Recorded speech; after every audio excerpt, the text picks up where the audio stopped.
సింధూర ఇక వెళ్ళడానికి లగేజ్ మొత్తం బయటికి తీసుకొని వస్తుంది. ఈలోపే చంటి వచ్చి అమ్మాయి గారు ఇవ్వండి నేను తీసుకెళ్తాను అని చెప్పేసి చంటి అయితే లగేజ్ని అంతా బయటికి పెడుతూ ఉంటాడు. సింధూర చంటి వైపే చూస్తుంటుంది. అది శ్రీవల్లి గమనిస్తూ ఉంటుంది. ఈలోపే ఇక బస వచ్చి కార్ దగ్గర వెయిట్ చేస్తూ ఉంటాడు. బస ఇవన్నీ లోన పెట్టు అని చెప్పేసి చంటి మళ్ళీ లోనికి వెళ్తాడు.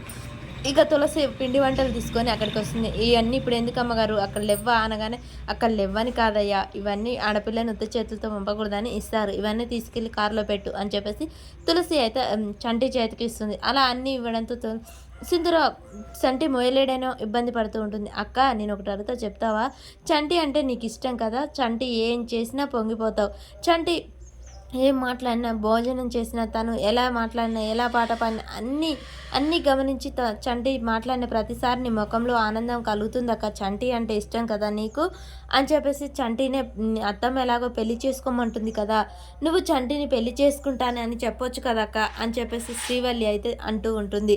ఒక్కసారిగా తులసి ఆ మాటలు విని షాక్ అయి చూస్తూ ఉంటుంది. సింధూర కూడా శ్రీవల్లి అలా మాట్లాడకూడదు అని చెప్పేసి అనగానే ఏం కాదక్క నీకు చంటి అంటే ఇష్టమే కదా, నువ్వు అత్తమ్మను వెళ్ళి అడగక్క చంటిని చేసుకుంటానని అని చెప్పేసి అంటుంది శ్రీవల్లి. మళ్ళీ అనగానే తులసి ఎక్కడ లేని కోపంతో వెళ్ళి శ్రీవల్లి చెంప పగలగొడుతుంది. అది చూసిన సింధూర అమ్మా ఏం చేస్తున్నావు నువ్వు, అసలు చెల్లిని కొడతావేంటి, తెలిసి తెలియకేదో అంటే శ్రీవల్లి అలా మాట్లాడకూడదు, ఏంటే చిన్న పెద్ద లేకుండా నోటికి ఎంత వస్తే అంతేనా, నీకు అవసరం ఈ విషయాలు, చెంప పగులుతుంది ఇంకోసారి ఇలా మాట్లాడావంటే అని చెప్పేసి అనగానే అమ్మా అంతే మాట్లాడకూడదు, చిన్నవాళ్ళకైతే చెంప పగలగొట్టి చెప్పొచ్చు, అదే పెద్దవాళ్ళకైతే ఏం చెప్తాం ప్రవర్తన అనగానే సింధూరకు ఏం మాట్లాడాలో అర్థం కాక అలాగే చూస్తూ ఉంటుంది.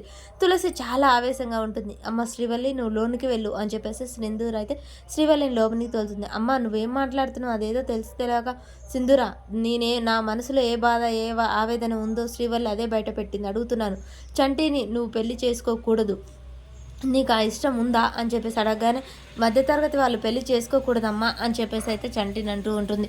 చేసుకోకూడదు ఎందుకంటే నువ్వు ధర్మయ్య కూతురు అయితే నీ ఇష్ట అనుగుణంగా ఎవరినైనా చేసుకోవచ్చు, కానీ నువ్వు చెంచలమ్మ కోడలి కాబట్టి నువ్వు ఎవరిని చేసుకోవాలి ఏంటి, ఆ స్థాయికి తగ్గవాడినే చేసుకోవాలి, ఆ స్థాయికి మించిన వాడినే చేసుకోవాలి, అంతేకాని నువ్వు పరువు మర్యాదలు ఆలోచించకుండా మీ అత్త పరువు మర్యాదలకు సంబంధించిన విషయం కాబట్టి నువ్వు చెంచలమ్మ స్థాయికి తగ్గవాన్నే చేసుకోవాలి, అంతేకాని నువ్వు ధర్మయ్య కూతురుగా నీకు మనసుకు నచ్చిన వాడిని చేసుకుంటే బాగోదు.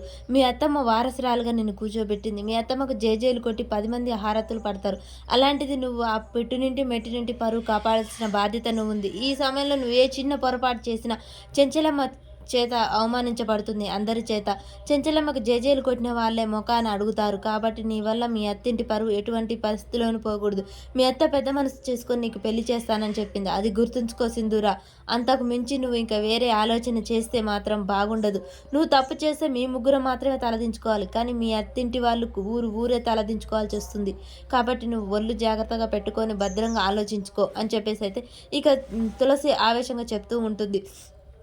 అది కాదమ్మా ఒక్క నిమిషం నేను చెప్పేది విను అనగానే సింధూర ఇక నువ్వు చెప్పాల్సింది నేను వినవలసింది ఏమీ లేదు, నేను చెప్పిన దాని గురించి నువ్వు ఆలోచించు, అంతకుమించి ఇక నువ్వు ఏం చెప్పినా నేను వినదలుచుకోలేదు అని చెప్పేసి తులసి అయితే సింధూర చెప్పాలనుకున్న విషయం కూడా చెప్పనివ్వకుండా ఆపేస్తుంది. ఇంతలోనే చంటి అమ్మాయి గారు రాండి పొద్దుపోతుంది, అమ్మగారు ఫోన్ చేస్తున్నారు అని చెప్పేసి అనగానే చంటి వస్తున్నాను అని చెప్పేసి అయితే వెళ్ళిపోతుంది.